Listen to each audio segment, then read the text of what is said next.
नमस्कार दोस्तों। नए साल की शुरुआत के साथ ही देश की राजनीति एक बार फिर गर्मा चुकी है। 2027 में होने वाले गुजरात विधानसभा चुनाव अब निर्णायक मोड़ की ओर बढ़ते नजर आ रहे हैं। बीजेपी बनाम कांग्रेस बनाम आम आदमी पार्टी, मुकाबला त्रिकोणीय है और सियासी जंग बेहद दिलचस्प होने वाली है। आज हम बात करने वाले हैं गुजरात विधानसभा चुनाव 2027 की, जहां राजनीति सिर्फ सत्ता की नहीं बल्कि विकास मॉडल, नेतृत्व और भरोसे की परीक्षा भी होती है। सवाल बिल्कुल साफ है, क्या बीजेपी एक बार फिर गुजरात में अपनी सत्ता बरकरार रख पाएगी या कांग्रेस वापसी कर सियासी समीकरण बदल देगी, और क्या आम आदमी पार्टी गुजरात की राजनीति में कोई बड़ा उलटफेर कर सकती है। तो दोस्तों, आपको बता दें कि गुजरात विधानसभा चुनाव 2027 में राज्य की 182 विधानसभा सीटों पर मतदान होना है और चुनावी तारीखों के ऐलान से पहले ही सियासी पारा अपने चरम पर पहुंच चुका है। गुजरात की राजनीति में शहरी बनाम ग्रामीण वोट, पाटीदार, ओबीसी और आदिवासी समीकरण, युवा वोटर्स और विकास बनाम बदलाव की बहस हर चुनाव का रुख तय करती है। अगर शहरी सीटों पर बीजेपी का दबदबा कायम रहा तो मुकाबला एक तरफा हो सकता है,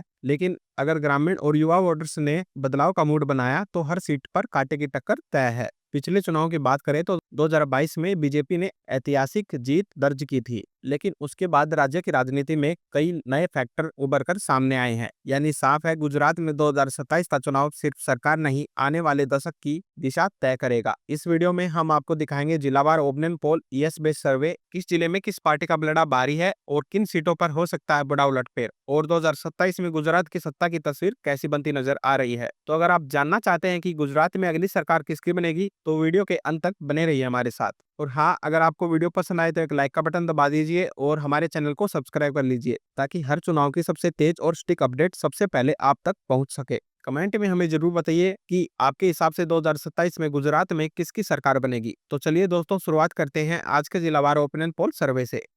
सबसे पहले बात करते हैं कच्छ जिले की। यहाँ से कुल 6 विधानसभा की सीटें आती हैं। कच्छ में बीजेपी आगे जरूर है, लेकिन कांग्रेस की मौजूदगी मुकाबले को दिलचस्प बनाए हुए है। हमारे डिस्ट्रिक्ट वाइज सर्वे के मुताबिक बीजेपी को यहाँ से 4 सीटें मिलने का अनुमान है, वहीं आईएनसी को 2 सीट, आम आदमी पार्टी का यहाँ से सुपड़ा साफ होता हुआ नजर आ रहा है, वहीं अदर्स को 0 सीटें।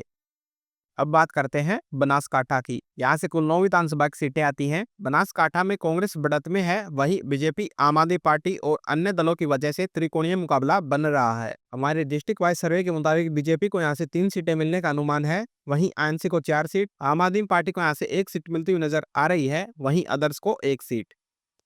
अब बात करते हैं पाटन जिले की। यहाँ से कुल 4 विधानसभा की सीटें आती हैं। पाटन में मुकाबला पूरी तरह बराबरी का है। बीजेपी और कांग्रेस आमने सामने खड़ी हैं। हमारे डिस्ट्रिक्ट वाइज सर्वे के मुताबिक बीजेपी को यहाँ से 2 सीटें मिलने का अनुमान है, वहीं आईएनसी को 2 सीट, आम आदमी पार्टी का यहाँ से सुपड़ा साफ होता हुआ नजर आ रहा है, वहीं अदर्स को 0 सीटें। अब बात करते हैं मेहसाना जिले की। यहाँ से कुल 7 विधानसभा की सीटें आती हैं। मेहसाना में बीजेपी आगे है, लेकिन कांग्रेस और आम आदमी पार्टी की एंट्री से मुकाबला आसान नहीं दिख रहा। हमारे डिस्ट्रिक्ट वाइज सर्वे के मुताबिक बीजेपी को यहाँ से 4 सीटें मिलने का अनुमान है, वहीं आईएनसी को 2 सीट, आम आदमी पार्टी को यहाँ से 1 सीट मिलती हुई नजर आ रही है, वहीं अदर्स का यहाँ से सुपड़ा साफ होता हुआ नजर आ रहा है। अब बात करते हैं साबरकाठा जिले की। यहाँ से कुल 4 विधानसभा की सीटें आती हैं। साबरकाठा में बीजेपी को हल्की बढ़त है। आम आदमी पार्टी की मौजूदगी समीकरण बदल सकती है। हमारे डिस्ट्रिक्ट वाइज सर्वे के मुताबिक बीजेपी को यहाँ से 2 सीटें मिलने का अनुमान है, वहीं आईएनसी को 1 सीट, आम आदमी पार्टी को यहाँ से 1 सीट मिलती हुई नजर आ रही है, वहीं अदर्स का यहाँ से सुपड़ा साफ होता हुआ नजर आ रहा है। अब बात करते हैं अरावली जिले की। यहाँ से कुल 3 विधानसभा की सीटें आती हैं। अरावली में कांग्रेस मजबूत स्थिति में है, जबकि 1 सीट पर अन्य दल फैक्टर बन सकते हैं। हमारे डिस्ट्रिक्ट वाइज सर्वे के मुताबिक बीजेपी का यहाँ से सुपड़ा साफ होता हुआ नजर आ रहा है, वहीं आईएनसी को 2 सीट, आम आदमी पार्टी को यहाँ से 0 सीटें मिलने का अनुमान है, वहीं अदर्स को 1 सीट। अब बात करते हैं गांधीनगर जिले की। यहाँ से कुल 5 विधानसभा की सीटें आती हैं। गांधीनगर में बीजेपी आगे है, लेकिन कांग्रेस सीधी टक्कर देती दिख रही है। हमारे डिस्ट्रिक्ट वाइज सर्वे के मुताबिक बीजेपी को यहाँ से 3 सीटें मिलने का अनुमान है, वहीं आईएनसी को 2 सीट, आम आदमी पार्टी का यहाँ से सुपड़ा साफ होता हुआ नजर आ रहा है, वहीं अदर्स को 0 सीटें। अब बात करते हैं अहमदाबाद जिले की। यहाँ से कुल 21 विधानसभा की सीटें आती हैं। अहमदाबाद में मुकाबला कड़ा होता दिख रहा है। बीजेपी आगे है, लेकिन कांग्रेस और आम आदमी पार्टी दोनों चुनौती दे रहे हैं। हमारे डिस्ट्रिक्ट वाइज सर्वे के मुताबिक बीजेपी को यहाँ से 10 सीटें मिलने का अनुमान है, वहीं आईएनसी को 8 सीट, आम आदमी पार्टी को यहाँ से 3 सीटें मिलती हुई नजर आ रही हैं, वहीं अदर्स का यहाँ से सुपड़ा साफ होता हुआ नजर आ रहा है। अब बात करते हैं सुरेंद्रनगर जिले की। यहाँ से कुल 5 विधानसभा की सीटें आती हैं। सुरेंद्रनगर में बीजेपी बढ़त बनाए हुए है, कांग्रेस पीछे से दबाव बना रही है। हमारे डिस्ट्रिक्ट वाइज सर्वे के मुताबिक बीजेपी को यहाँ से 3 सीटें मिलने का अनुमान है, वहीं आईएनसी को 2 सीट, आम आदमी पार्टी का ऐसे सुपड़ा साफ होता हुआ नजर आ रहा है, वहीं अदर्स को 0 सीटें। अब बात करते हैं मोरबी जिले की। यहाँ से कुल 3 विधानसभा की सीटें आती है। मोरबी में बीजेपी आगे है, लेकिन आम आदमी पार्टी की मौजूदगी मुकाबले को रोचक बना रही है। हमारे डिस्ट्रिक्ट वाइज सर्वे के मुताबिक बीजेपी को यहाँ से 2 सीटें मिलने का अनुमान है, वहीं आईएनसी का यहाँ से सुपड़ा साफ होता हुआ नजर आ रहा है। आम आदमी पार्टी को यहाँ से 1 सीट मिलने का अनुमान है, वहीं अदर्स को 0 सीटें। अब बात करते हैं राजकोट जिले की। यहाँ से कुल 8 विधानसभा की सीटें आती हैं। राजकोट में बीजेपी और कांग्रेस के बीच सीधी टक्कर है। आम आदमी पार्टी भी 1 सीट पर असर दिखा रही है। हमारे डिस्ट्रिक्ट वाइज सर्वे के मुताबिक बीजेपी को यहाँ से 4 सीटें मिलने का अनुमान है, वहीं आईएनसी को 3 सीट, आम आदमी पार्टी को यहाँ से 1 सीट मिलती हुई नजर आ रही है, वहीं अदर्स का यहाँ से सुपड़ा साफ होता हुआ नजर आ रहा है। अब बात करते हैं जामनगर जिले की। यहाँ से कुल 5 विधानसभा की सीटें आती हैं। जामनगर में बीजेपी आगे है, लेकिन कांग्रेस और आम आदमी पार्टी दोनों मुकाबले में बनी हुई हैं। हमारे डिस्ट्रिक्ट वाइज सर्वे के मुताबिक बीजेपी को यहाँ से 3 सीटें मिलने का अनुमान है, वहीं आईएनसी को 1 सीट, आम आदमी पार्टी को यहाँ से 1 सीट मिलती हुई नजर आ रही है, वहीं अदर्स का यहाँ से सुपड़ा साफ होता हुआ नजर आ रहा है।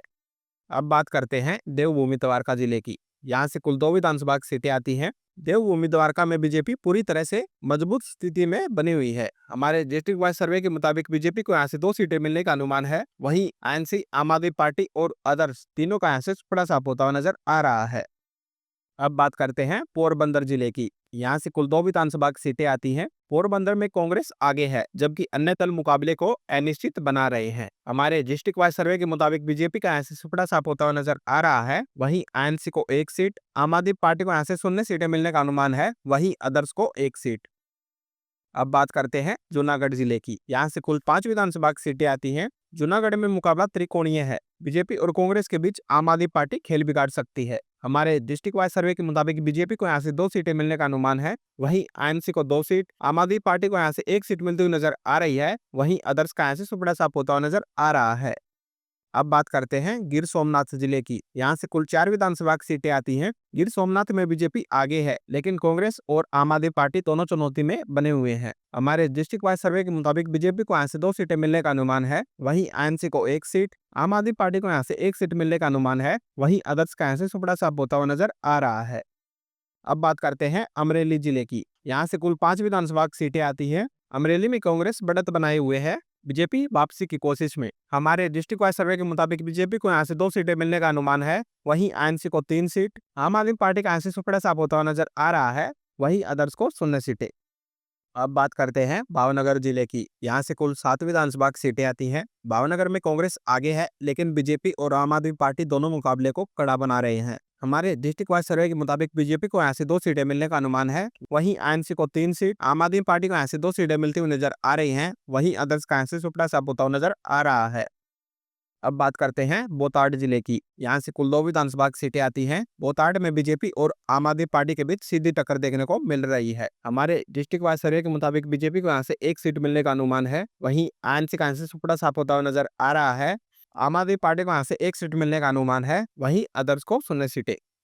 अब बात करते हैं आनंद जिले की। यहाँ से कुल 7 विधानसभा की सीटें आती हैं। आनंद में बीजेपी आगे है, लेकिन कांग्रेस, आम आदमी पार्टी और अन्य दल मुकाबले को त्रिकोणीय बना रहे हैं। हमारे डिस्ट्रिक्ट वाइज सर्वे के मुताबिक बीजेपी को यहाँ से 3 सीटें मिलने का अनुमान है, वहीं आईएनसी को 2 सीट, आम आदमी पार्टी को यहाँ से 1 सीट मिलती हुई नजर आ रही है, वहीं अदर्स को 1 सीट। अब बात करते हैं खेड़ा जिले की। यहाँ से कुल 6 विधानसभा की सीटें आती हैं। खेड़ा में कांग्रेस मजबूत स्थिति में है और बीजेपी कड़ी चुनौती देती हुई दिख रही है। हमारे डिस्ट्रिक्ट वाइज सर्वे के मुताबिक बीजेपी को यहाँ से 2 सीटें मिलने का अनुमान है, वहीं आईएनसी को 4 सीट, आम आदमी पार्टी का यहाँ से सुपड़ा साफ होता हुआ नजर आ रहा है, वहीं अदर्स को 0 सीटें। अब बात करते हैं महिसागर जिले की। यहाँ से कुल 3 विधानसभा की सीटें आती हैं। महिसागर में मुकाबला पूरी तरह खुला हुआ है। तीनों पार्टियां बराबरी में दिख रही हैं। हमारे डिस्ट्रिक्ट वाइज सर्वे के मुताबिक बीजेपी को यहाँ से 1 सीट मिलती हुई नजर आ रही है, वहीं आईएनसी को 1 सीट, आम आदमी पार्टी को भी यहाँ से 1 सीट मिलने का अनुमान है, वहीं अदर्स का यहाँ से सुपड़ा साफ होता हुआ नजर आ रहा है। अब बात करते हैं पंचमहल की। यहाँ से कुल 5 विधानसभा की सीटें आती हैं। पंचमहल में कांग्रेस बढ़त में है, बीजेपी पीछे से दबाव बना रही है। हमारे डिस्ट्रिक्ट वाइज सर्वे के मुताबिक बीजेपी को यहाँ से 2 सीटें मिलने का अनुमान है, वहीं आईएनसी को 3 सीट, आम आदमी पार्टी का यहाँ से सुपड़ा साफ होता हुआ नजर आ रहा है, वहीं अदर्स को 0 सीटें। अब बात करते हैं दाऊद जिले की। दाऊद में कांग्रेस आगे है और मुकाबला बीजेपी के लिए चुनौतीपूर्ण बना हुआ है। हमारे डिस्ट्रिक्ट वाइज सर्वे के मुताबिक बीजेपी को यहाँ से 2 सीटें मिलने का अनुमान है, वहीं आईएनसी को 4 सीट, आम आदमी पार्टी का यहाँ से सुपड़ा साफ होता हुआ नजर आ रहा है, वहीं अदर्स को 0 सीटें। अब बात करते हैं वडोदरा जिले की। यहाँ से कुल 10 विधानसभा की सीटें आती हैं। वडोदरा में बीजेपी मजबूत बढ़त में है, लेकिन आम आदमी पार्टी ने अपनी मौजूदगी दर्ज कराई है। हमारे डिस्ट्रिक्ट वाइज सर्वे के मुताबिक बीजेपी को यहाँ से 7 सीटें मिलने का अनुमान है। वहीं आईएनसी को 1 सीट, आम आदमी पार्टी को यहाँ से 2 सीटें मिलने का अनुमान है। वहीं अदर्स का यहाँ से सुपड़ा साफ होता हुआ नजर आ रहा है। अब बात करते हैं छोटा उदयपुर जिले की। यहाँ से कुल 3 विधानसभा की सीटें आती हैं। छोटा उदयपुर में कांग्रेस आगे है, बीजेपी वापसी की कोशिश में। हमारे डिस्ट्रिक्ट वाइज सर्वे के मुताबिक बीजेपी को यहाँ से 1 सीट मिलने का अनुमान है। वहीं आईएनसी को 2 सीट, आम आदमी पार्टी का यहाँ से उपड़ा साफ होता हुआ नजर आ रहा है। वहीं अदर्स को 0 सीटें। अब बात करते हैं नर्मदा जिले की। यहाँ से कुल 2 विधानसभा की सीटें आती हैं। नर्मदा में कांग्रेस और आम आदमी पार्टी के बीच सीधा मुकाबला नजर आ रहा है। हमारे डिस्ट्रिक्ट वाइज सर्वे के मुताबिक बीजेपी का यहाँ से सुपड़ा साफ होता हुआ नजर आ रहा है। वहीं आईएनसी को 1 सीट, आम आदमी पार्टी को यहाँ से 1 सीट मिलने का अनुमान है। वहीं अदर्स को 0 सीटें। अब बात करते हैं भरूच जिले की। यहाँ से कुल 5 विधानसभा की सीटें आती है। भरूच में बीजेपी आगे है, लेकिन आम आदमी पार्टी की एंट्री मुकाबले को रोचक बना रही है। हमारे डिस्ट्रिक्ट वाइज सर्वे के मुताबिक बीजेपी को यहाँ से 4 सीटें मिलने का अनुमान है। वहीं आईएनसी का यहाँ से सुपड़ा साफ होता हुआ नजर आ रहा है। आम आदमी पार्टी को यहाँ से 1 सीट मिलने का अनुमान है। वहीं अदर्स को 0 सीटें। अब बात करते हैं सूरत जिले की। यहाँ से कुल 16 विधानसभा की सीटें आती हैं। सूरत में बीजेपी बढ़त बनाए हुए है, हालांकि कांग्रेस और आम आदमी पार्टी दोनों मौजूदगी में है। हमारे डिस्ट्रिक्ट वाइज सर्वे के मुताबिक बीजेपी को यहाँ से 11 सीटें मिलने का अनुमान है। वहीं आईएनसी को 4 सीट, आम आदमी पार्टी को यहाँ से 1 सीट मिलती हुई नजर आ रही है। वहीं अदर्स का यहाँ से सुपड़ा साफ होता नजर आ रहा है। अब बात करते हैं तापी जिले की। यहाँ से कुल 2 विधानसभा की सीटें आती हैं। तापी में कांग्रेस और आम आदमी पार्टी के बीच कड़ा मुकाबला देखने को मिल रहा है। हमारे डिस्ट्रिक्ट वाइज सर्वे के मुताबिक बीजेपी का यहाँ से सुपड़ा साफ होता हुआ नजर आ रहा है। वहीं आईएनसी को 1 सीट, आम आदमी पार्टी को यहाँ से 1 सीट मिलने का अनुमान है। वहीं अदर्स को 0 सीटें। अब बात करते हैं डांग जिले की। यहाँ से कुल 1 विधानसभा की सीटें आती है। डांग में कांग्रेस आगे है और बीजेपी को कड़ी चुनौती मिल रही है। हमारे डिस्ट्रिक्ट वाइज सर्वे के मुताबिक आईएनसी को यहाँ से 1 सीट मिलने का अनुमान है। वहीं बीजेपी, आम आदमी पार्टी और अदर्स तीनों का यहाँ से सुपड़ा साफ होता नजर आ रहा है। अब बात करते हैं नवसारी जिले की। नवसारी में बीजेपी आगे है, लेकिन कांग्रेस और आम आदमी पार्टी मुकाबले में बनी हुई है। हमारे डिस्ट्रिक्ट वाइज सर्वे के मुताबिक बीजेपी को यहाँ से 2 सीटें मिलने का अनुमान है। वहीं आईएनसी को 1 सीट, आम आदमी पार्टी को 1 सीट, वहीं अदर्स का यहाँ से सुपड़ा साफ होता हुआ नजर आ रहा है। अब बात करते हैं वलसाड़ जिले की। यहाँ से कुल 5 विधानसभा की सीटें आती हैं। वलसाड़ में मुकाबला बेहद कड़ा है। बीजेपी और कांग्रेस आमने सामने है। आम आदमी फैक्टर भी मौजूद है। हमारे डिस्ट्रिक्ट वाइज सर्वे के मुताबिक बीजेपी को यहाँ से 2 सीटें मिलने का अनुमान है। वहीं आईएनसी को 2 सीट, आम आदमी पार्टी को यहाँ से 1 सीट मिलने का अनुमान है। वहीं अदर्स का यहाँ से सुपड़ा साफ होता हुआ नजर आ रहा है। तो दोस्तों, ये था हमारा गुजरात विधानसभा चुनाव 2027 का जिलावार ओपिनियन पोल सर्वे। कहीं बीजेपी की बढ़त साफ नजर आती है, तो कहीं कांग्रेस और आम आदमी पार्टी मुकाबले को पूरी तरह दिलचस्प बना रहे हैं। साफ है कि इस बार गुजरात में चुनाव एक तरफा नहीं, बल्कि कांटे की टक्कर की तरफ बढ़ता दिख रहा है। आने वाले दिनों में वोट ट्रांसफर, गठबंधन और आखिरी समय का माहौल पूरा गेम बदल सकता है। अब सवाल आपसे है, आपके हिसाब से 2027 में गुजरात की सत्ता किसके हाथ में जाएगी? बीजेपी, कांग्रेस या आम आदमी पार्टी? अपनी राय हमें कमेंट बॉक्स में कमेंट करके बताइए। अगर आपको वीडियो पसंद आया हो तो एक लाइक कर दीजिए और हमारे चैनल को सब्सक्राइब कर लीजिए, ताकि हर चुनाव की सबसे तेज, निष्पक्ष और डेटा आधारित अपडेट आप तक सबसे पहले पहुंचती रहे। तो मिलते हैं आपसे अगली वीडियो में, तब तक के लिए धन्यवाद।